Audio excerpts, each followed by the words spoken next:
پہ وٹایا کالیاں والا بدلی کی تھی تے ہن چٹیاں پھیرا پایا. سبحان اللہ. افعال سفید ہو گئے. اب راشا جاری ہو گیا, کھانسی شروع ہو گئی, گھٹنوں نے جواب دے دیا. اب تو میں زمین پر بیٹھ بھی نہیں سکتا, کرسی پر چارپائی پر بیٹھتا ہوں, زمین پر بیٹھ کر نماز بھی نہیں پڑھ سکتا. حالت میری یہ ہو گئی ہے, اب دن بدن کمزوری بڑھ رہی ہے. تو اس نے کہا کہ تم مجھ سے پوچھتا ہے, میرا حال تو یہ ہے.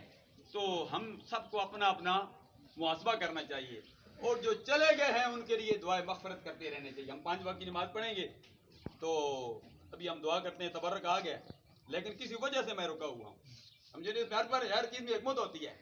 کسی وجہ سے میں رکا ہوا ہوں, اگر وہ وجہ ہوتی ہے میں دعا کر دیتا.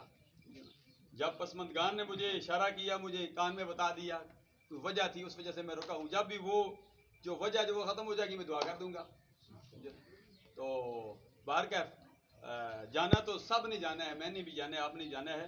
ہم سب نے اپنا اپنا محاسبہ کرنا ہے. اب ہم محاسبہ کریں گے, ہم دنیا میں بھی کامیاب ہو جائیں گے, آخرت میں بھی کامیاب ہو جائیں گے. تو ابھی محاسبہ یہ ہے کہ 5 وقت کی نماز پڑھیں.